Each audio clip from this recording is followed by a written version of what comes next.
we are going back to the tapes that Joe has secured of his time when he was in deep cover with the 5 mafia families and bosses of other families.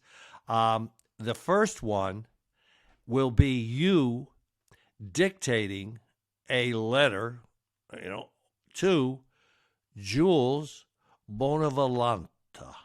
And that is your handler. He is in charge of the operation, correct, Joe? That's correct, yeah. And this is what you are saying about Lefty Guns's and Tony Conti, which is an undercover FBI agent. This is that whole backdrop of where is Tony Conti. Okay. I'm leaving it up to you for periods, paragraphs, and everything else. On October 10th, 1978, at approximately 9:30 p.m., S.A. Joseph D. Pistone, also known as Donald Brasco, while operating in an undercover capacity, met with Benny Lefty Ruggiero at Lynn's, L-Y-N-N-S, restaurant, 71st Street between 1st and York Avenues, New York City, period. The meeting was in reference to Tony Conti and his relationship with a girlfriend of Frank Balistrieri of Milwaukee, Wisconsin, period. Ruggiero was worried that Conti had insulted Balistrieri by making advances to one of Balistrieri's girlfriends, period. Ruggiero stated that Mike Sabella was also annoyed and that Ruggiero and Sabella were embarrassed by the situation since they had brought Conti to Balistrieri and introduced him for the purpose of being a business partner of Balistrieri and representing Sabella and Ruggiero, period. Paragraph, Ruggiero advised that he wanted Pistone to go to Baltimore, Maryland, and check into Conti's background to see if he had a reputation of fooling around with the ladies, period.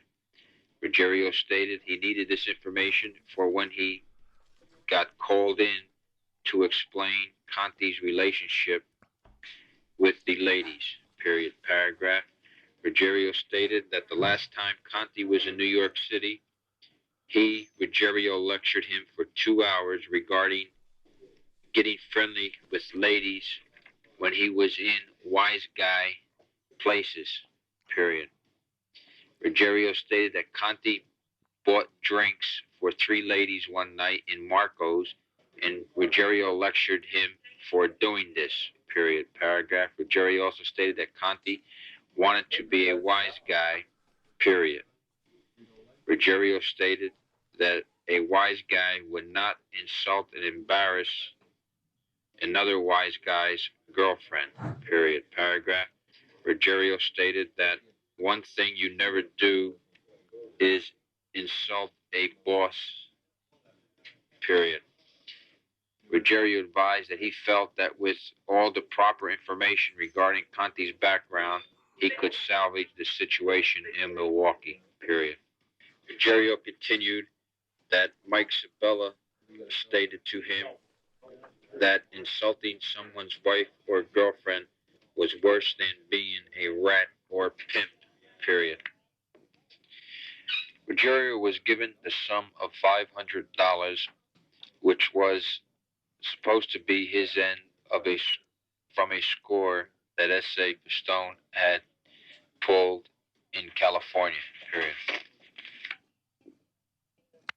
Okay. I got a general question, Joe. In your time, 6 years, deep cover, how many of those do you think you committed to tape? I mean, 4 or 5 a week or once a week or? Oh, several, Leo. My thought process was I only dictated what I thought was important information, either for intelligence purposes that we didn't have intelligence on, or for evidentiary value to use in a courtroom. But I dictated a lot of those, and everything was dictated. I didn't commit myself. I did not commit anything to paper. That was all That was prearranged? prearranged, dictated on the telephone. Yeah. Huh. Well, it's good, and you did good with the grammar and the paragraphs and all. That was nice. Not bad for a kid from Patterson, Yeah, Patterson, New Jersey. From Jam Street Media.